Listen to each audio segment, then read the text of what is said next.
पग पग बढ़ता संथाल नई इबादत लिख रहा।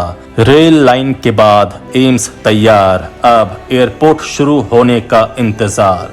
साहिबगंज के बंदरगाह से मिलेगी अंतर्राष्ट्रीय पहचान। नमस्कार, आजाद सिपाही के विशेष में आपका स्वागत है। मैं हूं राकेश सिंह। देश की आजादी के पहले से संथाल परगना का नाम राष्ट्रीय फलक पर रहा है। आजादी के लिए आंदोलन की जब भी बात आती है, संथाल क्षेत्र में हुए आंदोलन और शहीदों के नाम सामने आते हैं।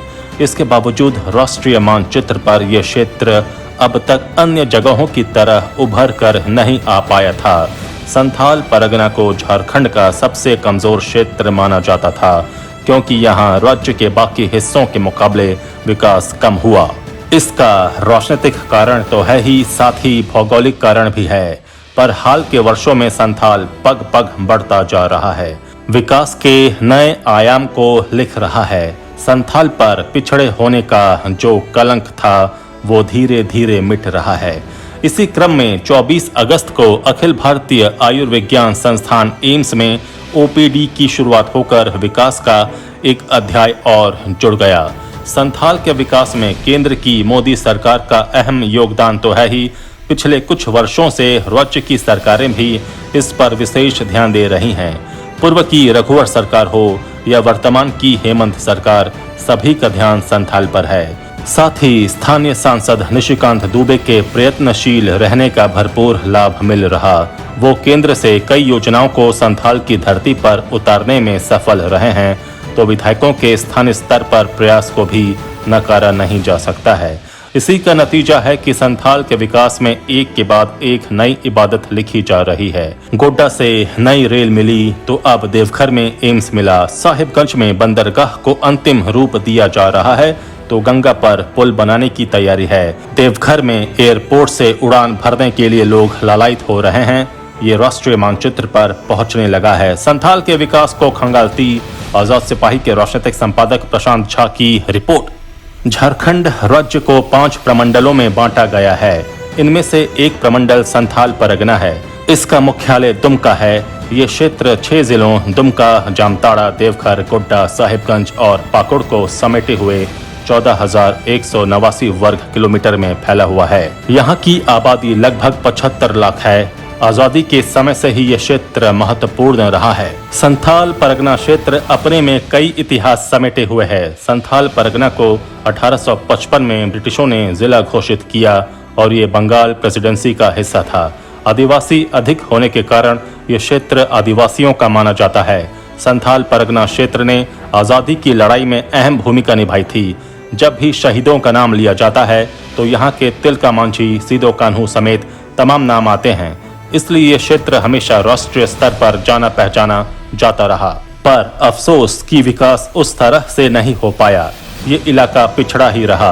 बिहार से अलग होकर झारखंड बनने के बाद ये क्षेत्र अधिक महत्वपूर्ण हो गया। राजनीतिक और प्रशासनिक दृष्टि से ये इलाका अलग महत्व रखता है। दुमका को उप राजधानी का दर्जा मिला तो राजनीति में ये इलाका एक अलग भूमिका निभाने लगा। नतीजतन हर राजनीतिक दल के लिए संथाल परगना एक महत्वपूर्ण इलाका हो गया। यहाँ को लेकर राजनीति भी खूब होती रहती है। इसी क्षेत्र ने राज्य के पहले मुख्यमंत्री समेत 3 मुख्यमंत्री दिए, संसद तक लोगों को पहुंचाया, पर विकास की बाट जो होता रहा, जो अब धीरे धीरे पिछले 7-8 सालों से फलीभूत हो रहा है। इस विकास की गवाह क्षेत्र की जनता एम्स जैसे संस्थान के खुलने की बन रही है। इस विकास से निश्चय ही रोजगार के अवसर भी खुलेंगे, जो निश्चित ही लोगों के जीवन स्तर को भी उठाएगा। 3 साल और 3 महीने में एम्स की सौगात। देवघर में एम्स खोलने की घोषणा प्रधानमंत्री नरेंद्र मोदी ने की थी। केंद्रीय कैबिनेट ने 16 मई 2018 में देवघर में एम्स खोलने की मंजूरी दी। इस पर 1103 करोड़ रुपए खर्च का प्रस्ताव स्वीकृत किया गया। इसे प्रधानमंत्री स्वास्थ्य सुरक्षा योजना PMSSY के अंतर्गत स्थापित किया जा रहा है। यहाँ 750 बिस्तरों का अस्पताल और ट्रॉमा सेंटर सुविधाएं होंगी। प्रति वर्ष 100 MBBS विद्यार्थियों के नामांकन के साथ मेडिकल कॉलेज होगा। प्रति वर्ष 60 BSc नर्सिंग विद्यार्थियों के नामांकन के साथ नर्सिंग कॉलेज, आवासीय परिसर तथा एम्स नई दिल्ली की तरह संबंधित सुविधाएं और सेवाएं होंगी। 15 ऑपरेशन थिएटरों सहित 20 स्पेशलिटी और सुपर स्पेशलिटी विभाग होंगे। यहाँ MBBS और नर्सिंग की पढ़ाई शुरू हो चुकी है। अन्य व्यवस्थाओं को धरातल पर उतारने का काम तेजी से हो रहा है। देवघर एम्स में 24 अगस्त से OPD सेवा शुरू की गई, जिसका लाभ अब लोग उठा सकेंगे। इसकी स्थापना से न केवल संथाल परगना का क्षेत्र बल्कि बिहार के भागलपुर, पूर्णिया समेत अन्य क्षेत्र और पश्चिम बंगाल के कई इलाके के लोगों को स्वास्थ्य क्षेत्र में बेहतर सुविधा मिल सकेगी। 246 एकड़ में फैला है एम्स। देवघर एम्स को झारखंड ही नहीं, ईस्टर्न इंडिया का आधुनिकतम सुविधा संपन्न सुपर स्पेशलिटी हॉस्पिटल बनाने की तैयारी है। ये 246 एकड़ क्षेत्र में फैला हुआ है। OPD भवन तैयार हो गया है। अन्य भवनों पर तेजी से काम चल रहे हैं। शासकीय भवन, 760 बेड का hospital, nursing college, emergency ward और 76 ICU बेड का निर्माण प्राथमिकता के आधार पर किया जा रहा है। खास बात यह है कि इस क्षेत्र की कुछ खास बीमारियों पर शोध के लिए भी यहाँ एक स्वतंत्र विभाग प्रस्तावित है। MBBS की पढ़ाई पिछले वर्ष से यहाँ जारी है। हॉस्पिटल बिल्डिंग, एकेडमिक बिल्डिंग के अलावा 22 तल्ले का ऑफिसर्स क्वार्टर और 16 तल्ले का छात्रों का हॉस्टल बनाया जा रहा है। 22 तल्ले का यह भवन झारखंड का सबसे ऊंची मल्टी स्टोरी बिल्डिंग होगा।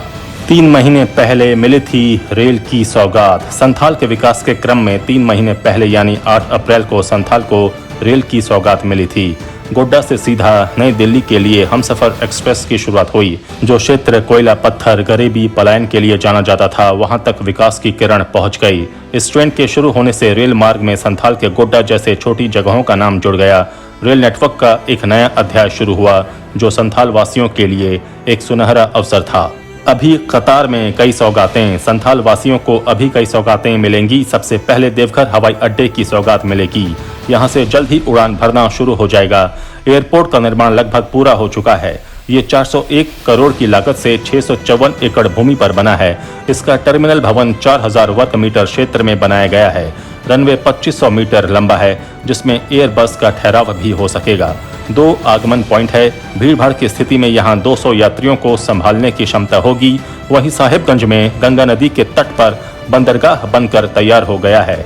प्रधानमंत्री नरेंद्र मोदी ने साल 2017 में साहिबगंज में आकर बंदरगाह का शिलान्यास किया था। यह बंदरगाह 252 करोड़ में बनकर तैयार हुआ है। यहाँ से जल्द ही पूर्ण रूप से जहाजों का परिचालन शुरू हो जाएगा। इससे साहिबगंज का नया इतिहास शुरू होगा। इससे न सिर्फ साहिबगंज जिला बल्कि पूरे संथाल के विकास का रास्ता खुलेगा। स्टोन चिप्स, कोयला, सीमेंट, खाद्य सामग्री, चीनी आदि की ढुलाई होगी।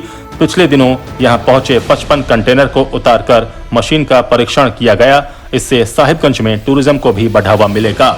उधर 2 राज्यों सहित पूर्वोत्तर भारत को जोड़ने वाला साहिबगंज मनिहारी गंगा पुल का निर्माण शुरू हो गया है। यह पुल साहिबगंज और मनिहारी कटिहार को जोड़ रहा है। साहिबगंज से मनिहारी तक गंगा के बीचों बीच 6 किलोमीटर का 4 लेन सड़क पुल बनेगा। इस पुल के निर्माण पर 1900 करोड़ रुपए की लागत आएगी। इस पुल के बनने से झारखंड के साहिबगंज, पाकुड़, गोड्डा से उत्तर बिहार के विभिन्न जिलों में जाने वाले कोयला और पत्थर लदे वाहनों के परिवहन में अत्यधिक मदद मिलेगी। संथाल के आम लोगों के जीवन में धीरे धीरे बदलाव आ रहा है। खासकर युवाओं की सोच बदल रही है।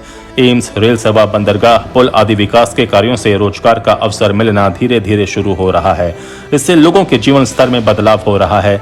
पलायन और गरीबी की समस्या धीरे धीरे कम होने की उम्मीद है। यानी संथाल में आने वाले कुछ वर्षों में और भी बदलाव देखने को मिलेगा, जो इस क्षेत्र को देश के हर हिस्से के लिए आकर्षण का केंद्र बनाएगा। आजाद सिपाही के विशेष में अभी इतना ही। आप हमारे इस YouTube चैनल को जरूर सब्सक्राइब करें। आप हमारे Facebook पेज को भी जरूर लाइक और शेयर करें। धन्यवाद।